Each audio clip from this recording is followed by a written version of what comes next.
Hello everyone. UP board की high school की परीक्षाएं बहुत निकट आ चुकी हैं और आपके चैनल रूट टू टॉप में आपका स्वागत है। हम यूपी बोर्ड की हाई स्कूल की परीक्षाओं के लिए एक सीरीज चला रहे हैं 10 का दम, जिसमें 10 दिन में केवल क्लास 10th की मैथ्स पूरी कंप्लीट की जाएगी। रेगुलर वीडियो आएगी, रोज़ वीडियो आएगी। हो सकता है वीडियो थोड़ा लंबी हो, 1 घंटे, 1.5 घंटे, 2 घंटे की भी हो सकती है। इसमें हम रेगुलर 2-3 कॉन्सेप्ट या एक कॉन्सेप्ट कवर करेंगे, मतलब हर एक चैप्टर, 1 या 2 चैप्टर एक वीडियो में कवर करेंगे। और 10 दिन में, यानी कि आज 5 फरवरी को वीडियो आपकी आ रही है, 1 बजे तक ये आ जाएगी। हर डे 1 बजे ही आएगी और 5 फरवरी से 15 फरवरी के बीच में हम ये सीरीज पूरी कंप्लीट करेंगे। 10 दिन में हम हर एक कॉन्सेप्ट को मैथ्स के सीखेंगे। जिन बच्चों की बिल्कुल भी तैयारी नहीं है, यूपी बोर्ड में पढ़ रहे हैं, हिंदी मीडियम के छात्र हैं, जिनकी बिल्कुल भी तैयारी नहीं है, गणित में वो टेंशन ना लें, उनको इतना करा दिया जाएगा कि वो आराम से पास हो जाएंगे। और जिन्होंने थोड़ी बहुत पढ़ाई की होगी वे अच्छे मार्क्स भी ला पाएंगे। तो चलिए स्वागत करते हैं। इसमें हम ज़्यादा थ्योरी कवर ना करके सीधे कैसे क्वेश्चंस आते हैं, किस टाइप के आते हैं, क्या उनका कॉन्सेप्ट है, बस इस पर चर्चा करेंगे, जिससे आप सीख ज़्यादा पाएँ, ज़्यादा से ज़्यादा कर पाएँ और क्वेश्चन आपको अगर मिले तो आप उनको अटैम्प्ट कर पाएँ। इस योग आपको ये सीरीज बना देगी। चलिए स्वागत करते हैं आपका सीरीज में पहली क्लास। और पहली क्लास में हम रियल नंबर यानी कि वास्तविक संख्या और बहुपद 2 चैप्टरों को एक वीडियो में कंप्लीट करेंगे। तो वास्तविक संख्या,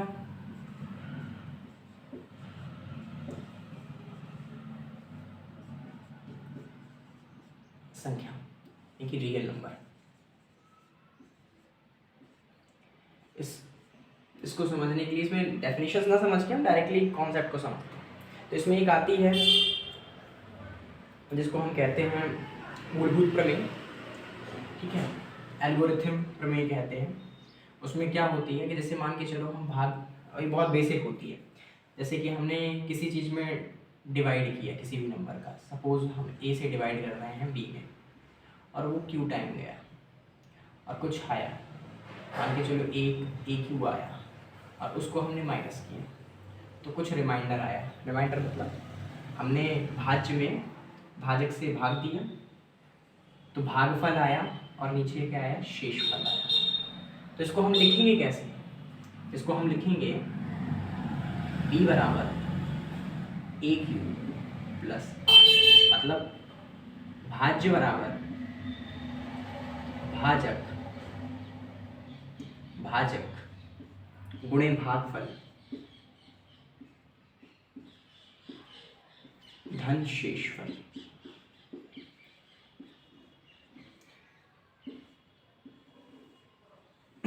ये मूलभूत या एल्गोरिथम प्रमेय कहलाती है, पहले चैप्टर से है। ये भी आ सकती है, इसके आधार पे क्वेश्चंस भी बनते हैं। फिर थोड़ी थोड़ी थ्योरी बताते चल रहे हैं, ज़्यादा थ्योरी नहीं बताएंगे। फिर बात करते हैं परिमेय संख्या क्या कहलाती है। परिमेय संख्या वे संख्याएं जो p बटे क्यू के रूप में विभाजित की जा सकती हैं, परिमेय संख्या कहलाती है। p बटे क्यू के रूप में विभाजित, और q का जो मान होगा वो 0 के बराबर नहीं होना चाहिए, मतलब q 0 नहीं होना चाहिए। और अगर बटे में वो लिखी जा रही है तो वो परिमेय संख्या होगी।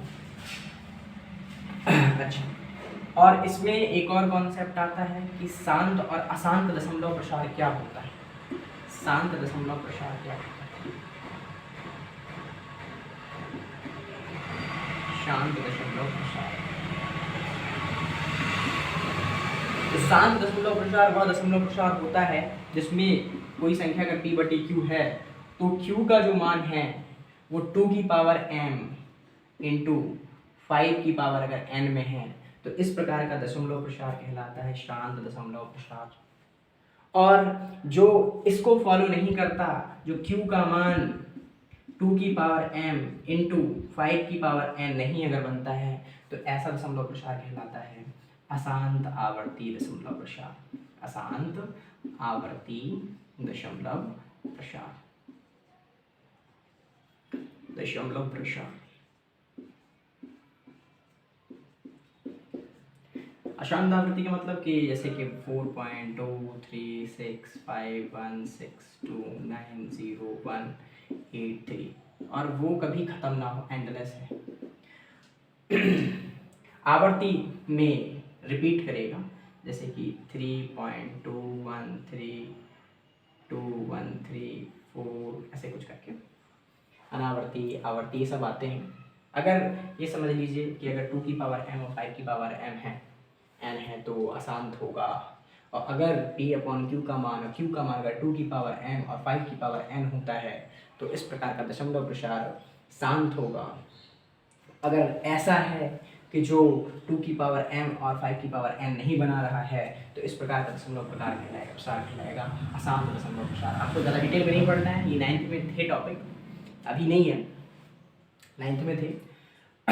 और इसमें क्या कैसा कुछ आ सकता है वो समझिए। अच्छा, तो ये कॉन्सेप्ट होने के बाद इसमें एक और कॉन्सेप्ट आता है कि भाई पूर्ण संख्या क्या होती हैं, अभाज्य संख्या क्या होती हैं, अभाज्य संख्या के बाद सह अभाज्य संख्या क्या होती हैं। तो आप पूर्ण संख्या तो जानते हो कि जो संख्या 0 से स्टार्ट होती हैं, 0 1 2 3 4 5 6 7 8 और चली जाएँ, तो ऐसी संख्याओं को हम पूर्ण संख्या कहते हैं। जो 1 से स्टार्ट हो, 1 2 3 4 5 6 7 8 और एंड टर्म तक अगर वो जा रही हैं तो इस संख्याओं को हम कहते हैं प्राकृतिक संख्या। अगर p/q के रूप में हो रही हैं तो उनको कहेंगे परिमेय संख्या। p/q के रूप में अगर नहीं हो रही हैं तो ऐसी संख्याओं को हम कहेंगे अपरिमेय संख्या। और उसमें भी शांत अशांत का मैंने बता ही दिया है। उसके बाद आता है इसमें एक अभाज्य संख्या। तो अभाज्य संख्या का मतलब होता है प्राइम नंबर, यानी कि जो 1 से विभाजित हो या खुद से विभाजित हो। ठीक है, तो ऐसी संख्याओं को हम कहते हैं अभाज्य संख्या, प्राइम नंबर। और जो संख्याएं खुद से हों और दूसरे किसी भी नंबर से हों तो उनको हम कहते हैं भाज्य संख्या, कंपोजिट नंबर। लेकिन एक होता है सह अभाज्य संख्या। तो सह अभाज्य संख्या के बारे में नहीं पता।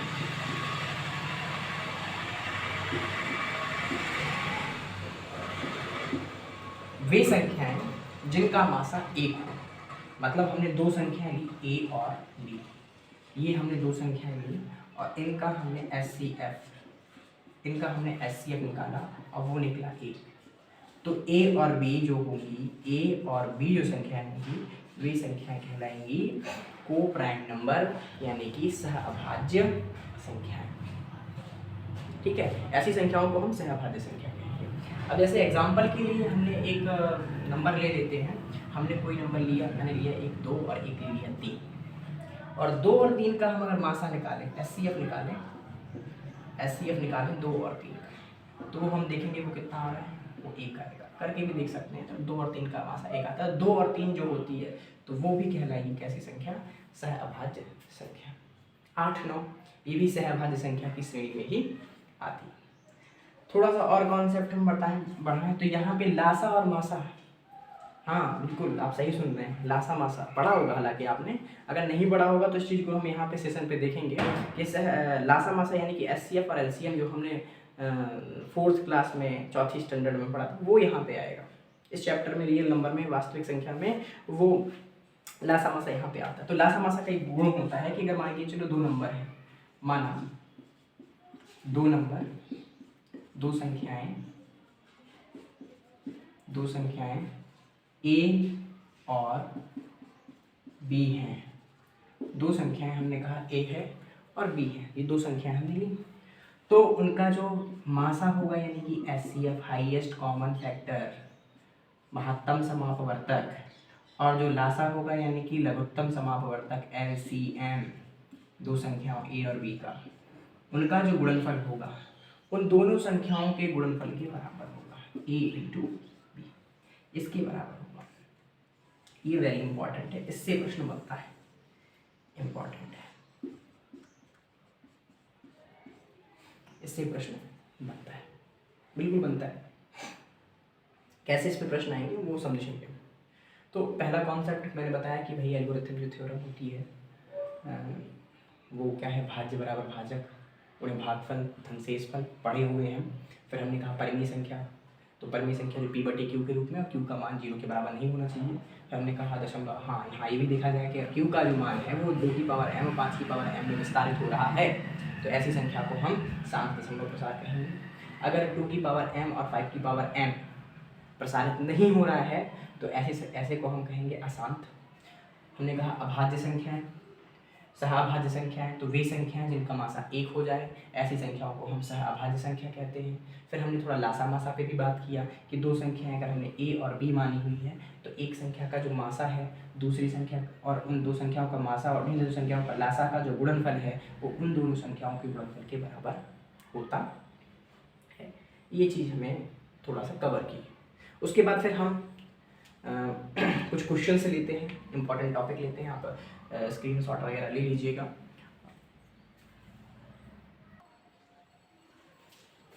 नोट कर लिया होगा आपने। अब यहाँ पे एक प्रश्न आता है, इस टाइप का एक प्रश्न आता है। ये टाइप है, एक मैं आपको बता रहा हूँ, एक आप लोग खुद करिएगा। निम्न संख्याओं को अभाज्य गुणनखंड के रूप में लिखो। ये प्रश्न जैसे 144 है, 156 और भी ऐसे सवाल हो सकते हैं। टाइप सीख लीजिए, इस टाइप का प्रश्न आता है, आया हुआ प्रश्न है। ये 2025 में आया हुआ है, ये 2022, 23, 24 3 साल रिपीटेड क्वेश्चन है। दो बहुत इंपॉर्टेंट क्वेश्चन है, वही क्वेश्चन हम आपके सामने रख रहे हैं। अब इसे 144 को अभाज्य गुणनखंड के रूप में अगर हमें लिखना है तो ये चीज़ हम बहुत पहले समझ भी चुके हैं, पढ़ भी चुके हैं कि भाई ऐसे लिखें। वैसे 12 का स्क्वायर होता है, यह पता भी है, लेकिन हम ऐसे निकालते हैं डिटेल में। 2 सत्ते 14, 2 दूनी 4, 36 बार जाएगा। फिर 2 से करेंगे तो 18 बार चला जाएगा। 2 से करेंगे तो 9 बार चला जाएगा। 2 से करेंगे, 2 से जाएगा नहीं, 3 से जाएगा। 3 से करेंगे 3 बार, 3 से करेंगे 1 बार। तो यहाँ पे हम देख रहे हैं कि भाई अभाज्य गुणनखंड के रूप में लिखने के लिए तो इसको हम कुछ ऐसा लिख सकते हैं कि 2 गुणे 2 गुणे 2 गुणे 2, 2 दूनी 4, 4 दूनी 8, 8 दूनी 16 और फिर गुणे 3 गुणे 3। तो अगर इसका हम गुणा कराते हैं तो बिल्कुल 144 के बराबर आता है। 2 दूनी 4, 4 दूनी 8, 8 दूनी 16, 16 3 48 और 48 दिया 144 बिल्कुल। तो इसमें आप देखिए, ये इसको थोड़ा ऐसे करके भी लिख सकते हैं। 1 2 3 4, 2 की पावर कितना, 2 की पावर 4 और 3 की पावर कितना, तो 3 की पावर कितना 2। तो ये अभाज्य गुणनखंड के रूप में लिखा गया। प्रश्न ऐसा आता है। इस वाले प्रश्न को भी हल कर सकते हैं, आप लोग भी ट्राई कर सकते हैं, अदरवाइज इसको भी करके बताते हैं कैसे। 156 को अपन 2 से करेंगे तो 2 सत्ते 14, 1 बचेगा, 2 अट्ठे 16, 2 से किया, 2 दिया 6 और 2 नाम 18। फिर ये 3 से जाएगा 13 बार में और 13 से जाएगा 1 बार बिल्कुल। तो यानी 2 की पावर 2 इंटू 3 इंटू 13, ये 156 का अभाज्य गुणनखंड रूप है। तो इस प्रकार का सवाल, इस प्रकार के भी सवाल आते हैं। स्क्रीनशॉट ले लीजिए, नोट कर लीजिए जल्दी से और प्रैक्टिस भी करते चलिए इस प्रकार के क्वेश्चनों की। तो लासा और मासा भी आते हैं बिल्कुल हाई स्कूल के एग्जामिनेशन में, वास्तविक संख्या में, क्योंकि वास्तविक संख्या बहुत ही कॉमन चैप्टर है, बहुत ही बेसिक आधार है ये, तो इसको बहुत सरल रखा गया है। इसमें लासा मासा भी आते हैं, ये आपने सीखे होंगे, इसको बताने की कोई विशेष ज़रूरत नहीं है, लेकिन फिर भी एक करके हम बता दे रहे हैं, दूसरा आप करिएगा।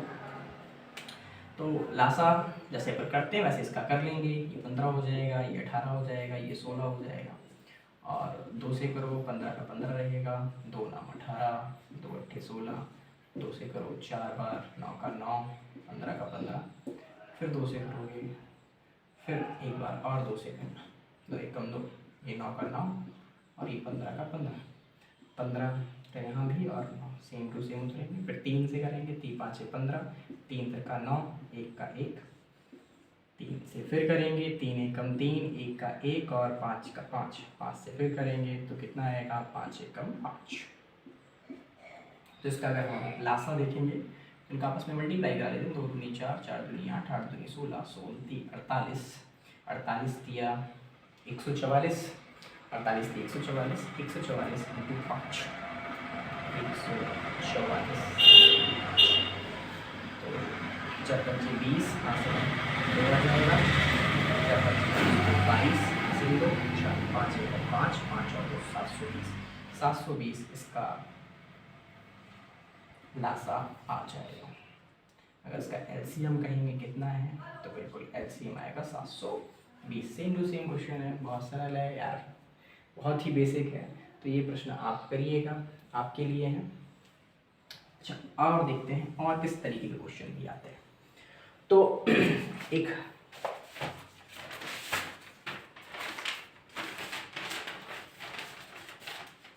क्वेश्चन कुछ इस टाइप के भी आते हैं, क्योंकि जो डेफिनेशन आपको बताई थी उस डेफिनेशन से भी प्रश्न पूछे जाते हैं। तो एक सवाल है, यदि यदि 306 और 657 का मासा, यहाँ पे SCF है, यदि SCF 306 और 657 का जो आया है वो 9 है, तो एलसीएम ज्ञात करो। एलसीएम 306 657 का कितना होगा बताइए। तो इसके लिए यार कॉमन सी चीज़ है, आप डायरेक्ट भी निकाल सकते हो जैसे यहाँ निकाला है, लेकिन जब ऐसा दिया हो ना तो हम जो हमने डेफिनेशन लासा मासा रिलेशन बताया था, संबंध बताया था, ये क्या होता है भाई कि भाई ये फॉर्मूला लिखाया था कि एलसीएम जो लेंगे, एलसीएम ए इंटू बी, ए कॉमा बी इंटू SCF यानी कि मासा ए कॉमा बी का जो होगा वो ए गुणा बी के बराबर होता है।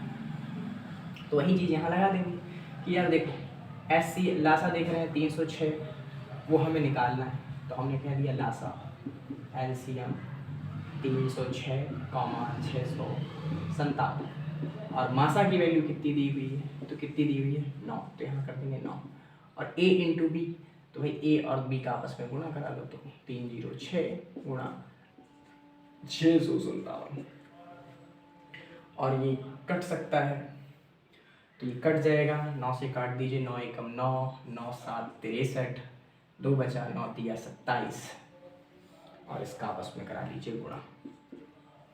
तो गुणा कराते हैं, कितना हो रहा है 306 गुणा 73, 3 18 की 8 हासिल 1 लग जाएगा, 3 तिरका 9 हो जाएगा, 7 6 42 और 7 दिया 21, तो ये 8 3 2 और 1 3 9 4 13 की 3 हासिल 1 और 1 2 और 2 के 2, तो 22,338 इसका आंसर आ जाएगा।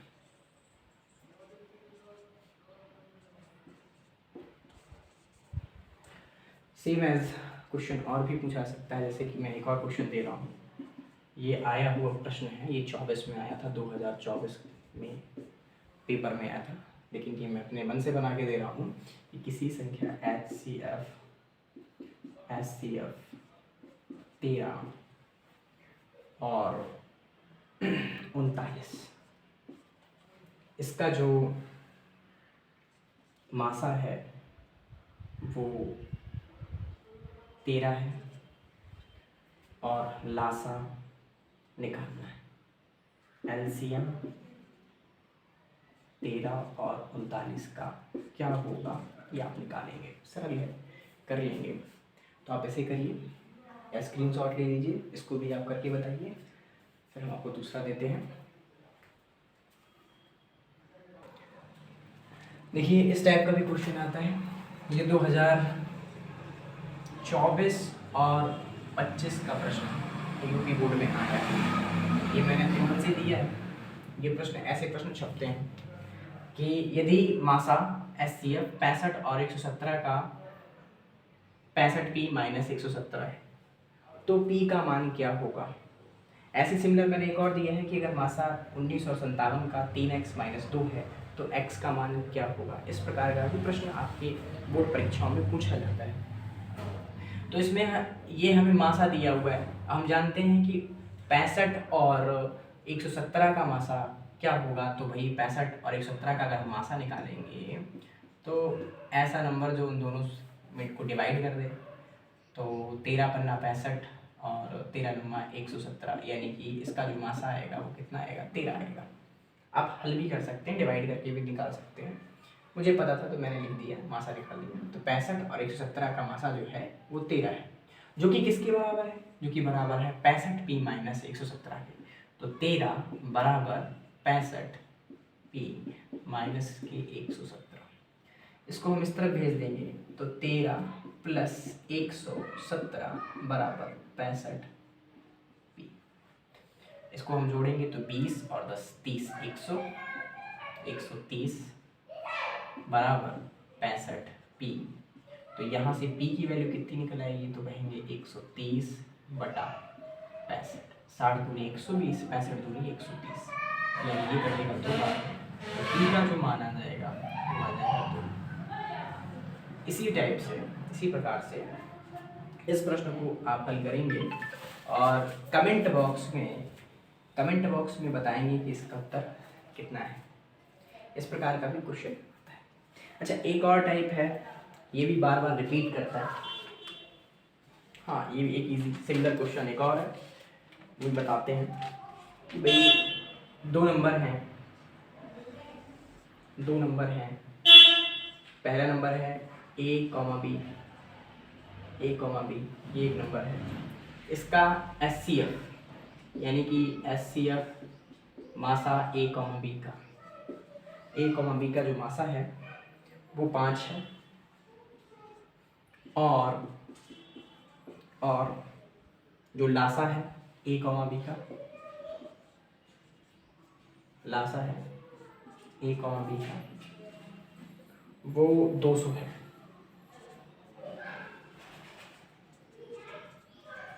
वो 200 है।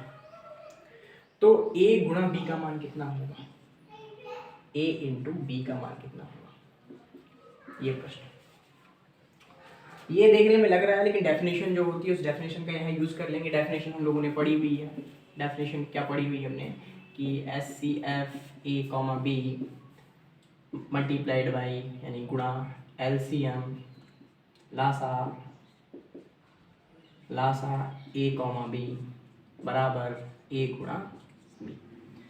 तो यार ये भी चीज़ हमें दिया हुआ है 5, ये भी चीज़ हमें दिया हुआ है 200, तो क्यों ना हम इनके जगह पे रख दें।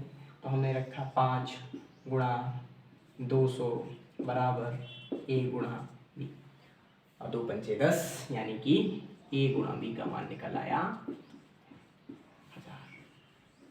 इस टाइप का भी क्वेश्चन फंस जाते हैं। एक और केस आता है कि भाई सत्यता की जांच करो। सत्यता की जांच करने पर भी प्रश्न आते हैं कि यहाँ पे दे रहे हैं। चलो इसको साफ करते हैं, आप स्क्रीनशॉट ले लीजिए, उसके बाद फिर दूसरा क्वेश्चन देते हैं।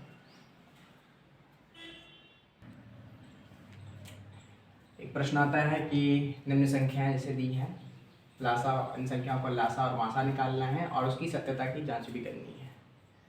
तो लासा और मासा निकालने के लिए अपन इसका लासा मासा निकालेंगे। इसे निकालते हैं। तो सबसे पहले इसका लासा निकाल लो, 510 और 92, तो 2 से किया, 2 दूनी 4, 2 पंचे 10 और 2 दूनी 4, 1 बचा, 2 पंचे 10 और 2 पंचे 10। फिर इसका करते हैं, 2 चौको 8 और 2 छक्के 12, ये नहीं जाएगा 2 से, 46 जाएगा 2 से किया, तो 2 दूनी 4, 2 दिया 6 और इसको करेंगे, ये जा नहीं सकता, 255 का 255। 23 चूँकि अभाज्य संख्या है तो अभाज्य संख्या को हम ज्यों का त्यों रखेंगे, मतलब उसी नंबर से कटेगा। क्या ये 3 से कट सकती है क्या? तो 5 2 5 5 10 10 और 2 12, हाँ 3 से कट सकती है। तो इसे 3 से काटा तो 3 नाम 27 ज़्यादा हो रहा है, 3 8 24, 3 5 15 और ये 23 का 23। फिर ये 5 से जाएगा, 5 से करेंगे तो 5 एकम 5, 3 बचा, 5 सत्ते 35, 17 पर 85, 23 का 23 हो जाएगा। फिर 17 से करेंगे, 17 एकम 17 और 23 का 23, फिर 23 से करेंगे तो ये एक बार में चला जाएगा। तो इसका जो लासा आएगा लासा आएगा 2 गुणे 2 गुणे 3 गुणे 5 गुणे 17 गुणे 23 गुणे 4 4 3 12 60 23। तो इसका ये जो 2 4 4 4 के 12 12 25 60 और इसका आ जाएगा 23,000 60 10 102 23 23,460 बिल्कुल। और इसका मासा, तो इसका मासा शायद चेक करते हैं, इसका मासा कितना निकलेगा। SCF निकाल लेते हैं। तो SCF निकालने के लिए 92 में दीजिए 510 से भाग। गुणनखंड मेथड से भी निकल सकता है और लंबी भाग विधि से भी ये प्रयोजन सफल हो सकता है। तो कितना हो जाएगा इसका होगा 9 पन्ना 45, 5 बार जाएगा, 5 5 10 0 पन्ना 45 सॉरी 46 बिल्कुल 5 बार में जाएगा, 5 ज़्यादा हो जाएगा। तो 5 दूनी 10 0 हासिल 1 हो जाएगा, पन्ना 45 और 1 46। ये कितना हुआ, तो ये 0 और यहाँ बचेंगे कितने 5। फिर अपन 92 में देंगे, तो 92 में दिया तो 50 दूनी 100 ज़्यादा हो जाएगा, 50 से कम 50। यहाँ बचते हैं 2 और 4 42। फिर 50 में देंगे, ये काफ़ी लंबा चला गया, 42 से कम 42 बचा 8। 42 में देंगे, 42 में दिया 8 पंचे 40 40 बचे 2। अब 8 में ले देंगे अपन, बिल्कुल 2 चौको 8 कट गया, यानी कि इसका जो SCF है मासा है वो 2 आ रहा है। तो ये अपन ने लासा और मासा निकाल लिया। अब अपन सत्यता की करेंगे जांच। तो सत्यता की जांच कैसे होगी वो देखिए। सत्यता की जांच के लिए लासा गुणे मासा LCM A, B into SCF A, B और उनका जो गुणनफल यानी A गुणा B, ये होती है सत्यता की जांच। यही जो फॉर्मूला है इसी से होगा। तो अपन क्या काम करते हैं, इसका गुणा कराते, लासा निकला था अपना कितना 23,460 और उसका गुणा कराएंगे 2 से। फिर संख्या जो अपने पास है यानी 510 गुणे 92, इनका अपन गुणा कराते हैं। तो देखो 2 से कराओगे तो 0, 2 छक्के 12 के 2 हासिल का 1, 2 चौको 8 और 1 हो जाएगा 9, 2 दिया हो जाएगा 6 और 2 दूनी होता है 4। 510 का 92 से कराते हैं तो 510 गुणे 92, तो 0 का 0, 2 1 कम 2, 2 पंचे 10 बिल्कुल, 0 का 0, 9 1 कम 9, 9 पन्ना 45, तो 0 2 9 5 और 1 6 4 का 4 बिल्कुल 46,920। 46,920। तो हम क्या देख पा रहे हैं कि लेफ्ट हैंड साइड मतलब दायां पक्ष बायां पक्ष के बराबर है। लेफ्ट हैंड साइड बायां पक्ष दायां पक्ष के बराबर है, बराबर राइट हैंड साइड। ऐसे होती है सत्यता की जांच। ये प्रश्न आता है 2 या 3 नंबर में आएगा, रिपीटेड प्रश्न है, सारे प्रीवियस ईयर है, PYQ है। ये वाला आप लोग कीजिएगा और कमेंट बॉक्स में उसका उत्तर ज़रूर बताइएगा कि कितना आ रहा है। फिर अगला क्वेश्चन देते हैं। एक प्रश्न ऐसा भी आता है कि जांच करो दिए गए युग्म भाज्य हैं या अभाज्य हैं, तो उसके लिए क्या है, तो उसके लिए हमें क्या करना है। तो हमें अभाज्य में अपन जानते हैं कि कोई संख्या विभाजित नहीं होती है और भाज्य में विभाजित हो जाती है। तो हम यहाँ देख रहे हैं कि 2 × 3 × 5 × 13 प्लस 13, अगर इसको हम ऐसे लिखें 2 × 3 × 5 × 13 और ये प्लस लगा हुआ है फिर 13 गुणा नहीं है। अगर यहाँ से हम ये 1 हो गया और ये अलग है, अगर इसमें से हम 13 कॉमन लें तो बिल्कुल 13 बाहर आ जाएगा। तो कितना हो जाएगा 2 × 3 × 5 प्लस 1। अब हम देख रहे हैं ये 13 जो है 13 या लिखेंगे स्पष्ट है 13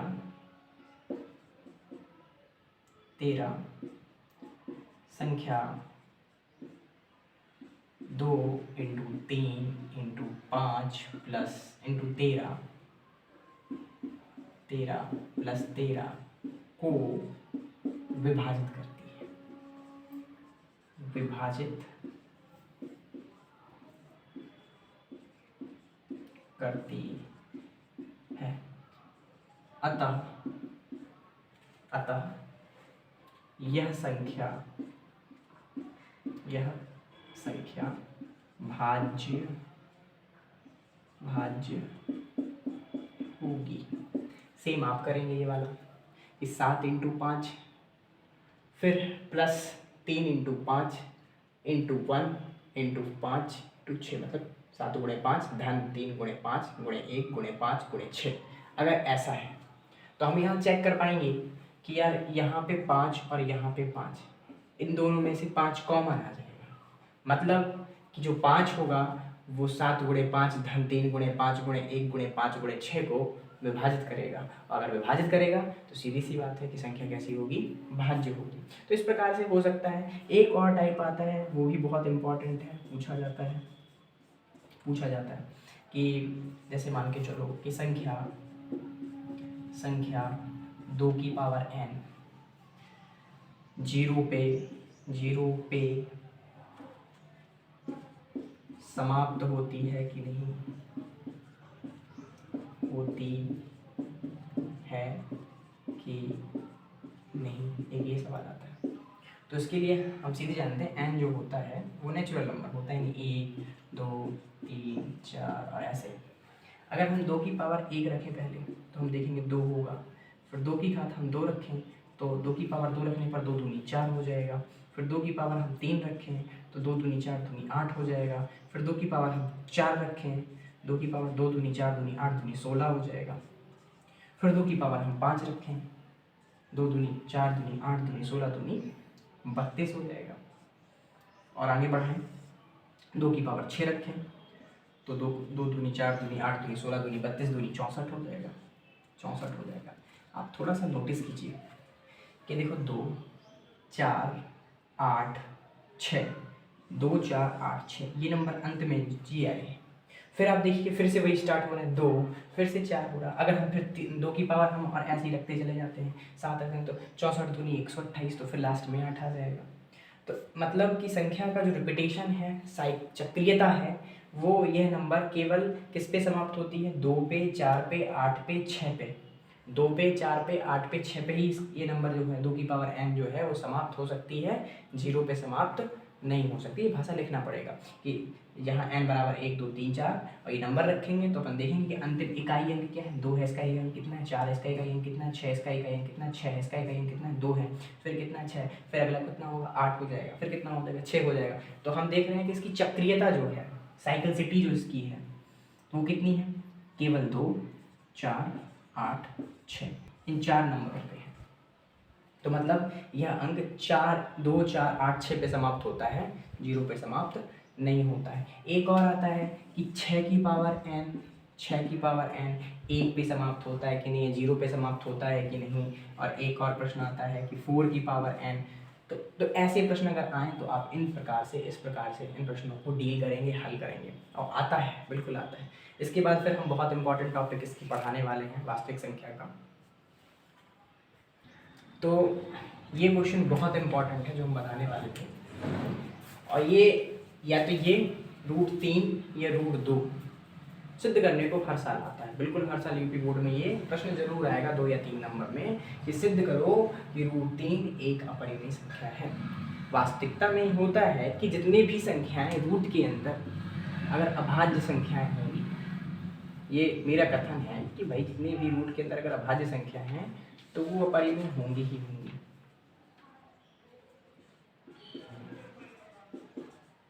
तो ऐसा हम लेकिन यहाँ पे हम प्रूफ करेंगे। प्रूफ कैसे करेंगे, यहाँ पे कोई कल्पना है कि हम पहले सिद्ध करते हैं कि ये एक परिमेय है, फिर हम बताते हैं कि सॉरी हमसे गलती हो गई, ये एक परिमेय नहीं है, ये एक अपरिमेय संख्या। रटना है, इसका बिल्कुल फेस सेम टू सेम है और हर बार आता है, इम्पॉर्टेंट है एग्जाम पॉइंट ऑफ व्यू से, तो आप जरूर करिएगा। ये √3 और एक √2 बिल्कुल सेम टू सेम। अगर एक कर लोगे तो √3 का कर लोगे, √2 का कर लोगे, √5 का कर लोगे और √7 का कर लोगे, √11 का भी कर सकते हो ऐसे ही। तो बहुत इंपॉर्टेंट है। तो सबसे पहले हमें क्या करना पड़ेगा, हमें उल्टा मानना पड़ेगा। माना √3 एक परिमेय संख्या है। अगर हमें सही सिद्ध करना है तो उल्टा जाना पड़ेगा। अब उल्टा जाके जब से देना हो तो कह दो हाँ सही थे, यह परिमेय नहीं है, यह परिमेय है। तो हम इसे मान लेंगे कि √3 एक कैसी संख्या है, √3 एक अपरिमेय परिमेय संख्या है, परिमेय संख्या है, ये मान लेंगे। तो √3 बराबर a/b या p/q, इस परिमेय संख्या की परिभाषा ये होती है जो बटे में हो, p/q के फॉर्म में हो या a/b के फॉर्म में हो। तो हमने a/b के रूप में लिख लिया। अब इसको हम लिख सकते हैं कितना, इसको हम लिख सकते हैं √3 और b बराबर कह देंगे कितना 1। दोनों ओर, दोनों तरफ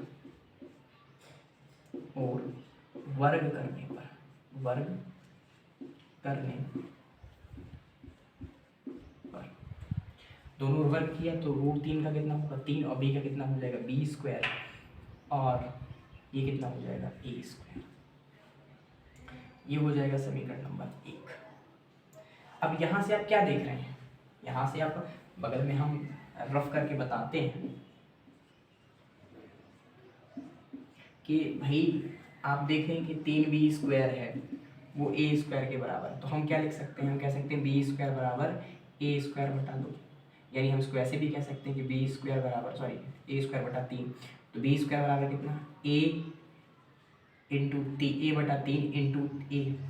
तो स्पष्ट है कि 3 जो है वो a को डिवाइड कर रहा है। तो हम यहाँ लिख देंगे, यहाँ या समीकरण 1 से 3 a को विभाजित करता है,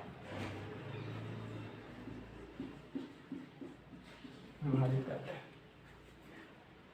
अब हम क्या करेंगे, अब हम जहाँ पे a है पुनः मानेंगे, पुनः माना कि भाई अगर 3a को विभाजित करता है तो हम a के जगह पे ले लेंगे कितना 3c, कुछ भी ले लेंगे, ऐड कर लेंगे, पुनः माना a बराबर 3c और ये रख देंगे हम समीकरण 1 में।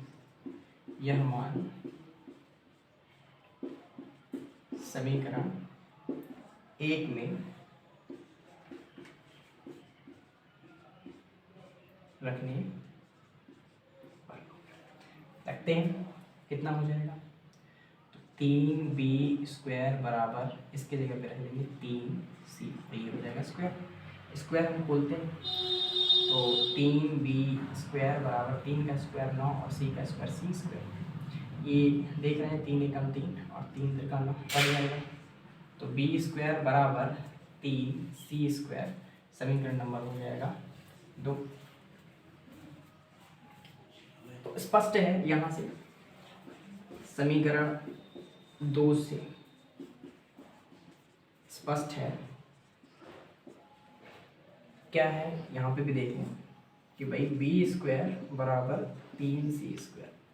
तो b² बराबर लिख सकते हैं 3c² बराबर b² लिखेंगे और ये देखेंगे कि c² जो है वो b²/3 होगा। तो यानी कि c² बराबर हम इसको ऐसे लिख सकते हैं b/3 और मतलब b/3 गुणा 3। तो यहाँ भी हम देख रहे हैं कि 3 b को भी विभाजित करता है कि 3 b को विभाजित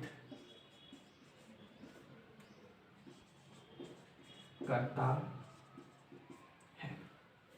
मतलब 3 जो है वो a को भी विभाजित करता था, 3 जो है वो b को विभाजित करता है। अतः ये परिमेय होना चाहिए, ये भाज्य संख्या होनी चाहिए।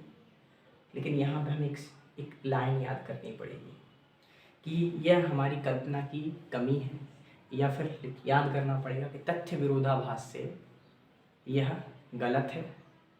√3 एक अपरिमेय संख्या है। ये लिखना पड़ेगा, मतलब सब कुछ सही करने के बाद कह दो ये ऐसा नहीं है, ऐसा है।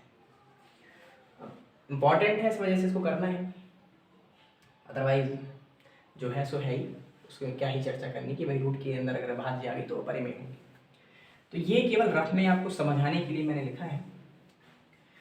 तो इसके बाद हम लिखेंगे समीकरण 1 व 2 से, समीकरण 1 व 2 से स्पष्ट है कि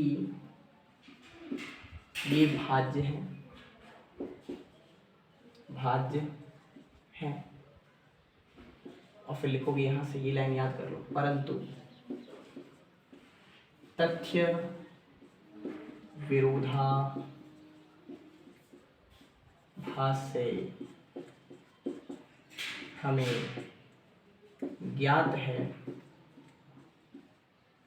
कि √3 एक अपरिमेय संख्या है।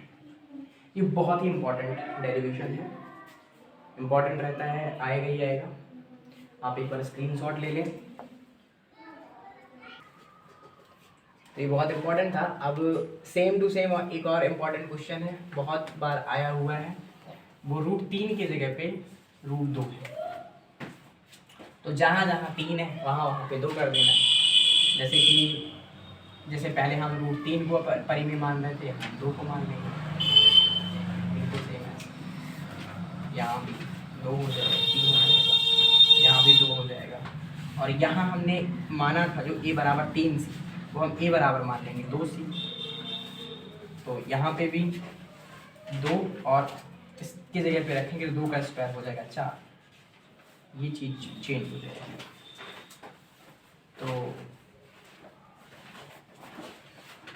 तो यहाँ हो जाएगा 4, यहाँ हो जाएगा 2 से काटेंगे 2 बार में कट जाएगा, और ये हो जाएगा फिर से। तो स्पष्ट है कि 2 b को विभाजित करता है समीकरण 1 से, समीकरण 2 से, और स्पष्ट है कि a जो 2 है वो a को भी कर रहा है और b को भी कर रहा है। तो समीकरण 1 व 2 से स्पष्ट है कि ये भाज्य है या ये परिमेय है। लेकिन ये लाइन फिर से अपन लगा देंगे, परंतु तथ्य विरोधाभास से हमें ज्ञात है कि √3 की जगह पे √2 एक परिमेय संख्या है। बिल्कुल सेम टू सेम। अगर √5 भी आ जाता है तो आप 2 के जगह पे √5 कर देंगे सब जगह पे। यहाँ पे थोड़ा चेंज होगा कि a बराबर 5 सी होगा तो 5 का स्क्वायर 25 हो जाएगा, थोड़ा सा गौर कर लीजिएगा। सेम अगर 7 आ जाता है तो भी हो जाएगा। तो ये इम्पॉर्टेंट 2 प्रश्न थे। इसके बाद फिर कुछ प्रश्न और हैं, वो बताते हैं, इसको नोट कीजिए। स्टॉप। इसके बाद फिर देखते हैं अगला प्रश्न कि 3√2 एक अपरिमेय संख्या है, सिद्ध करो, है ना, सिद्ध करो 3√2 एक अपरिमेय संख्या है। तो इसके लिए भी अपन को क्या करना पड़ेगा, देखते हैं। सबसे पहले मान लो, उल्टा करो, माना 3√2 एक परिमेय संख्या है। ये रिपीटेड प्रश्न है, काफ़ी बार आया, 2024, 25 इन सब में आया वो प्रश्न, ठीक है। तो इसके लिए अपन 3√2 बराबर कह देंगे a बटा b, परिमेय संख्या में से मानते हैं। अब क्या कर सकते हैं, तो बड़ा ही सिंपल है, 3 को डिवाइड कर दो, तो √2 बराबर a बटा 3b, ठीक है। तो √2 बराबर कितना, a बटा 3b। इसको अपन क्या देंगे, इक्वेशन नंबर, समीकरण नंबर 1। तो हम यहाँ देख पा रहे हैं, स्पष्ट है, a बटा 3b एक परिमेय संख्या है, परंतु अभी थोड़ी देर पहले हम ये सिद्ध कर चुके हैं कि √2 कैसी है, √2 कैसी संख्या है, √2 एक अपरिमेय संख्या है।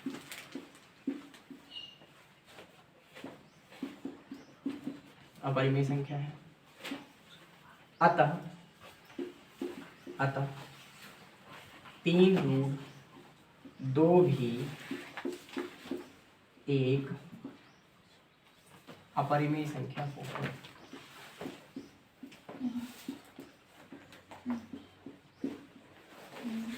एक अपरिमेय संख्या होगी। तो ये भी प्रश्न ऐसा आता है, इसको नोट कीजिए, उसके बाद फिर चेंज करते हैं क्वेश्चन। तो एक क्वेश्चन इस टाइप से भी आता है कि सिद्ध करो 2 - √5 एक अपरिमेय संख्या है।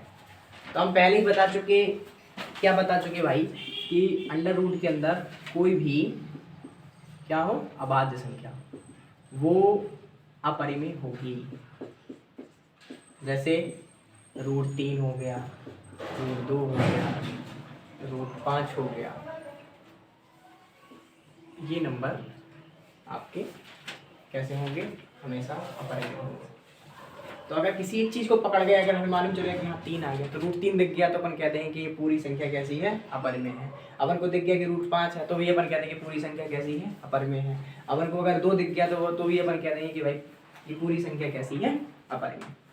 अब मान लो, माना 2 - √5 बराबर a/b, परिमेय अपन मान लेते हैं, तो अपन ऐसे कर लेते, इसको इस तरफ भेज देते और इसको ले आते इस तरफ, तो ये कितना हो जाएगा, 2 - a/b बराबर √5।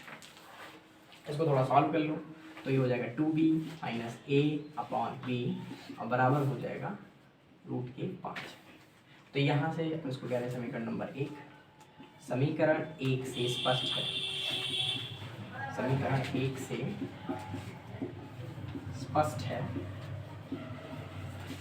कि 2b - a/b परिमेय है।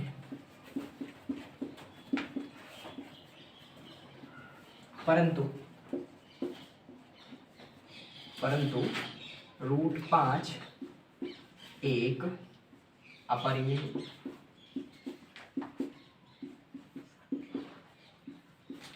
संख्या है। अतः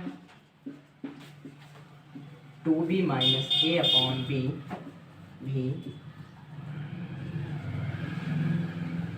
2b - a/b भी एक अपरिमेय संख्या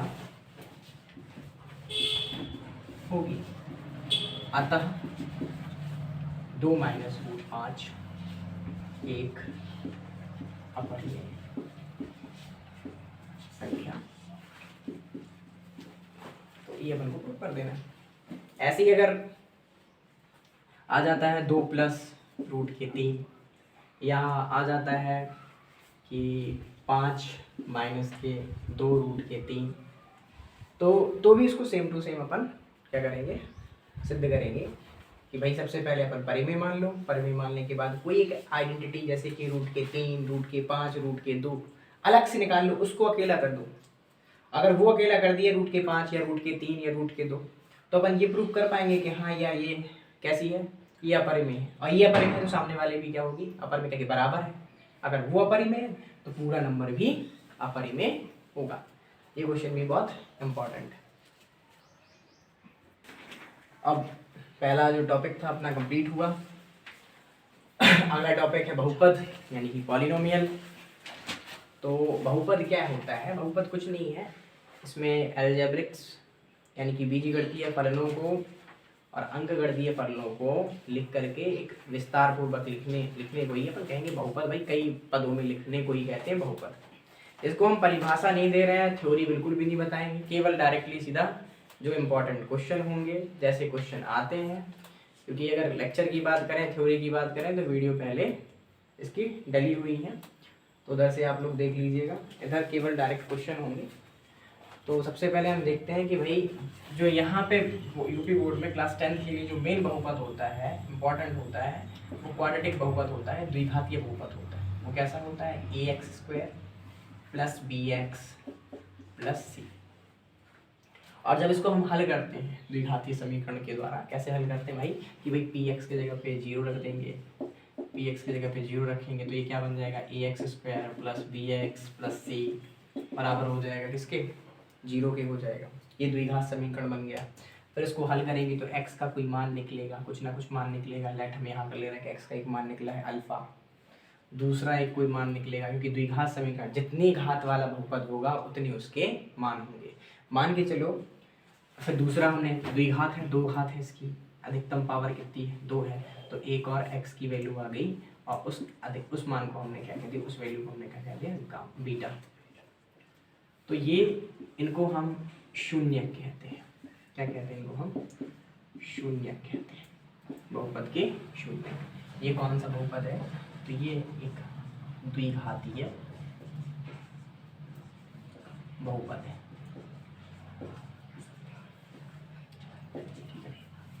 अच्छा, बहुपद के प्रकार की हम बात करें तो कई प्रकार के होते हैं, घातों के आधार पे भी होते हैं और पदों के आधार पे भी होते हैं।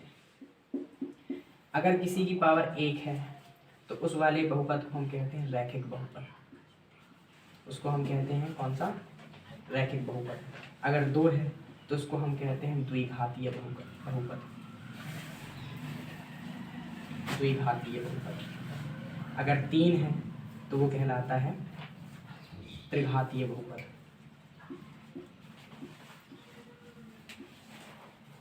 ऐसे ही चतुर्घातीय और बहुघातीय बहुपद भी होते हैं। पदों के आधार पे अगर हम चर्चा करें तो पद के आधार पे एक अगर पद है तो एक पदी, 2 पद है तो द्विपदी, 3 पद है तो त्रिपदी और बहुत सारे पद हैं तो सीधा केवल बहुपद से कहा जाता है। यहाँ पे अगर एक बहुपद है, रैखिक बहुपद है, एक घात है तो केवल x का एक ही मान आएगा, एक ही शून्यक निकलेगा, जैसे हम कहेंगे अल्फा, केवल अल्फा निकलेगा। अगर द्विघातीय बहुपद की बात करते हैं, 2 घात अगर है किसी बहुपद की तो x के 2 मान निकलेंगे, एक मान निकलेगा अल्फा और दूसरा मान निकलेगा बीटा। अगर कोई बहुपद त्रिघातीय है मतलब x की अधिकतम घात 3 है तो उनके 3 मान निकलेंगे, अल्फा भी निकलेगा, बीटा भी निकलेगा और गामा भी निकलेगा। तो घातों के आधार पे भी बहुपद होते हैं। पदों के आधार पे भी एक पदी, द्विपदी, त्रिपदी, चतुर्पदी, बहुपदी, सीधी बात 3 से ज़्यादा अगर पद हो गए तो उसको बहुपद। एक और होता है 0 बहुपद। अगर किसी बहुपद का मतलब 0x² प्लस 0x प्लस 0 बराबर 0 ऐसे लिख देते हैं तो 0 पॉलिनोमियल कहलाएगा, 0 बहुपद कहलाएगा। इसके बाद हम बात करते हैं एक और गुण होता है बहुपद का कि भाई शून्यकों का योगफल। अगर कोई बहुपद, यदि कोई बहुपद px बराबर ax² plus bx plus c है तो शून्यकों का योग, तो शून्यकों का योग कितना होता है, तो शून्यक होता है अल्फा और बीटा, तो उसको जोड़ेंगे तो अल्फा प्लस बीटा। लेकिन वो किसके बराबर होता है, तो वो होता है x² का जो कॉफिशिएंट है, मतलब x² का जो गुणांक है, तो x² का गुणांक कितना है a और x का जो गुणांक है यानी कि b, तो वो किसके बराबर होगा, माइनस के b/a के, मतलब x माइनस के a, x का गुणांक बटे x² का गुणांक माइनस के b/a। ये होता है शून्यकों का योग या शून्यकों का योगफल। फिर सिमिलर एक और इसका गुण होता है, शून्यकों का योगफल हुआ तो एक और होगा शून्यकों का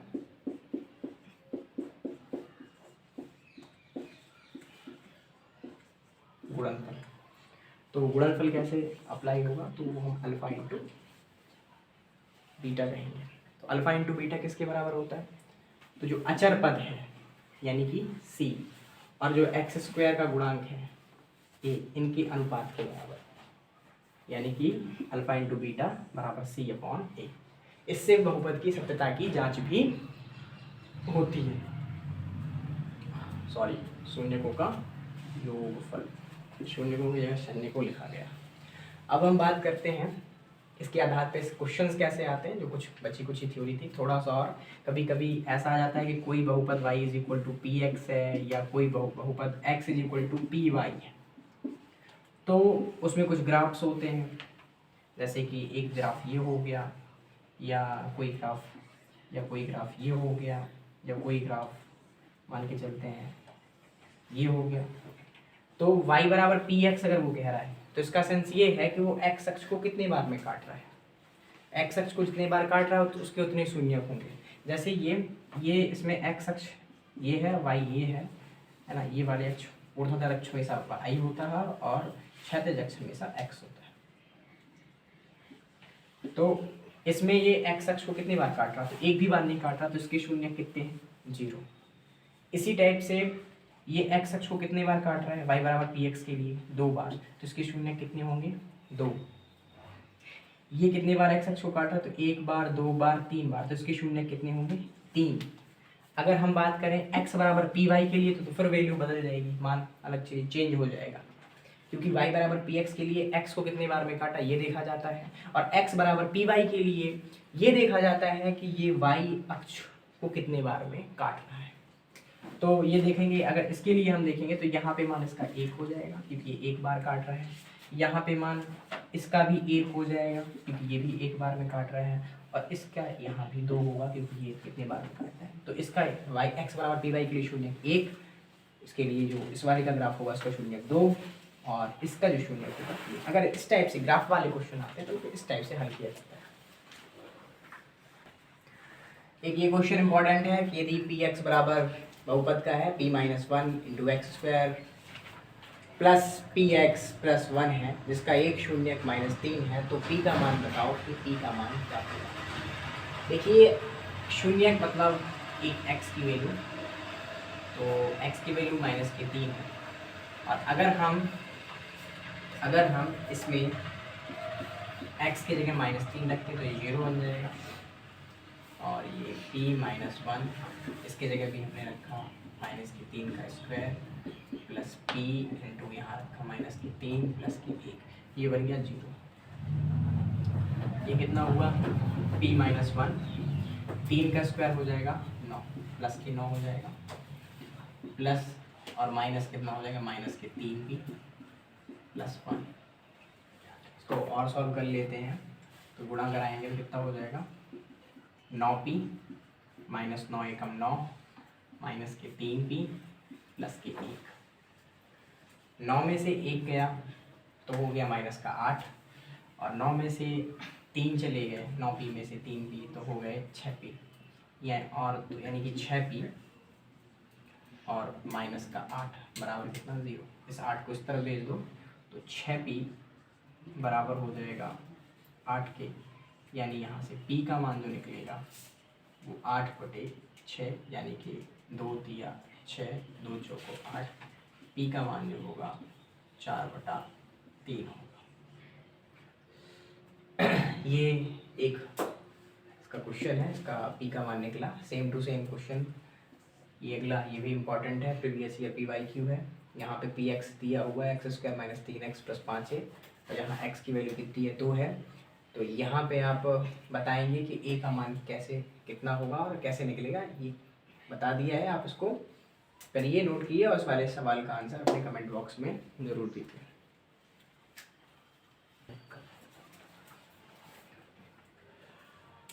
उसके बाद एक प्रश्न इस प्रकार से भी आता है बहुपद में कि शून्य ज्ञात करो तथा सत्यता की जांच करो। मतलब अगर कोई बहुपद दिया हो पी एक्स बराबर कुछ इस टाइप से, तो उसका हमें 2 शून्य निकलते हैं द्विघात बहुपद में, वो हमें अल्फा और बीटा निकालने हैं। अल्फा बीटा निकालने के साथ साथ उनकी सत्यता की जांच भी करनी है, ऐसा प्रश्न आता है। और बहुपद में ज़्यादा कॉम्प्लिकेटेड क्वेश्चन नहीं आएंगे, अपने करवा रहे हैं उसी वही लेवल पे प्रश्न अधिकतम आते हैं, इसलिए कोई हाई फाई ज़्यादा मेहनत करने की कोई आवश्यकता इसमें है नहीं। जैसे कि पहला प्रश्न है, इस प्रश्न को अपन हल करते हैं कि भाई एफ एक्स बराबर या पी एक्स बराबर 3x square minus x minus के 4। तो यहाँ पी एक्स या जो एफ एक्स है उसके जगह पर अपन 0 रख देंगे, तो बन जाएगा 3x square minus x minus 4 बराबर के 0। यहाँ तीसरा को कितना हो गया, 12, हमें इसको ऐसे तोड़ना है कि जोड़ने घटाने पर -x रहे और गुणा करने पर कितना है 12। तो 4 तिया 12, 4 में से 3 गए, 1 बचेगा, तो उसको हम ऐसे ही ब्रेक कर ले रहे हैं। 3x² माइनस के प्लस के 3x प्लस के 3x और माइनस के 4x, माइनस के 4 बराबर 0। अगर प्लस के 3 में से माइनस के 4 घटाते तो माइनस का x बचेगा। यहाँ से 3x कॉमन ले लेते हैं, 3x हमने कॉमन लिए तो x प्लस 1 हो जाएगा। यहाँ माइनस का 4 कॉमन ले लो, माइनस कॉमन आएगा तो जहाँ जहाँ माइनस था वहाँ प्लस हो जाएगा, नहीं x और प्लस 4 एकम 4, 1 बचेगा। ये दो सेम है, इनको एक बार लिख लेते हैं तो x प्लस कितना हो जाएगा 1, और इसको एक ब्रैकेट में बंद कर लो, यानी कि 3x माइनस के 4 बराबर के 0। चलो भाई, तो यहाँ पे हम अलग अलग ले लेते हैं, यानी x प्लस 1 बराबर अगर 0 लिया तो x का मान कितना हो गया -1, यानी अल्फा की एक वैल्यू निकल आई -1। और अगर इसको लेते हैं कि भाई 3x माइनस के 4 बराबर 0 लिया तो 3x बराबर कितना हो जाएगा 4, यानी x बराबर कितना हो जाएगा 4/3, यानी बीटा की जो वैल्यू हो गई वो हो गई 4/3, बिल्कुल 4/3। तो ये अल्फा और बीटा के मान निकल आए। तो ये शून्यक तो ज्ञात हो गए। इसके बाद हम बात करेंगे सत्यता की जांच की, क्योंकि सत्यता की जांच कैसे होगी। सत्यता की जांच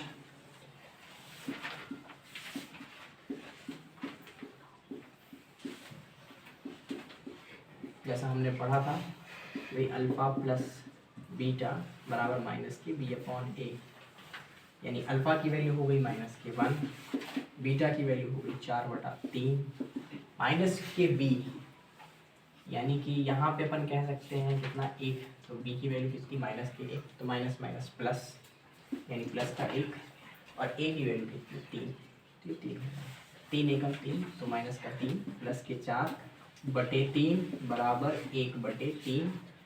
4 में से -3 जाएंगे तो 1/3 बराबर 1/3। तो पहली सत्यता की जांच हो चुकी है, लेफ्ट हैंड साइड बराबर राइट हैंड साइड, यानी कि योगफल से अपन ने कर लिया पहला योगफल, और दूसरी जो जांच होती है वो गुणनफल से होती है। शून्यकों का गुणनफल यानी कि अल्फा इंटू बीटा। तो अल्फा इंटू बीटा बराबर कितना होता है c/।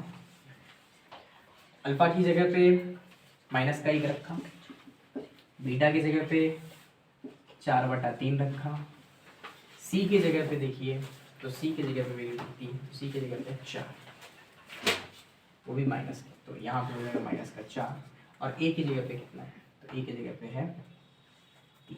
इसका आप गुणा कराइए, -1 का गुणा कराएंगे तो -4/3 बराबर -4/3, यानी लेफ्ट हैंड साइड बराबर राइट हैंड। ऐसे ही ये दो प्रश्न आपके लिए हैं, आप ट्राई कीजिए।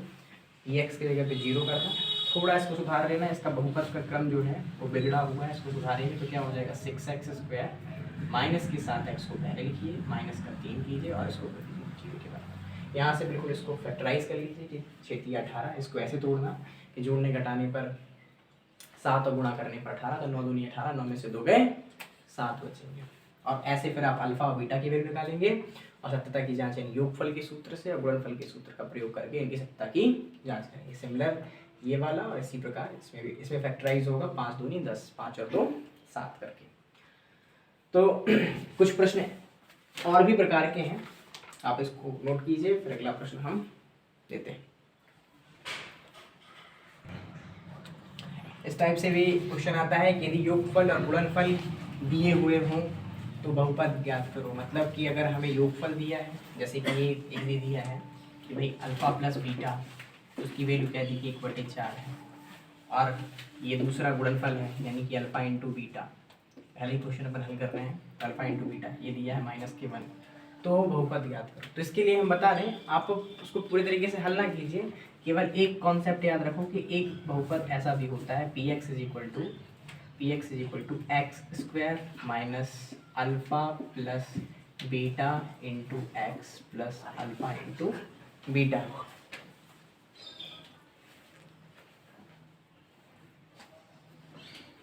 ठीक है, तो ये कॉन्सेप्ट आप समझ लीजिए, और इस पर ही सवाल ये हो जाएगा, बन जाएगा। चलो इसमें करके देखते हैं।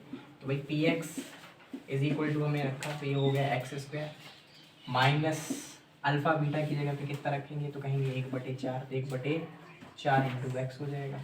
अल्फ़ा इंटू बीटा की जगह पे कितना, तो अल्फ़ा इंटू बीटा की जगह पे रखा जाएगा माइनस के, क्योंकि बहुपद आ गया। ये आंसर हो गया पहले का।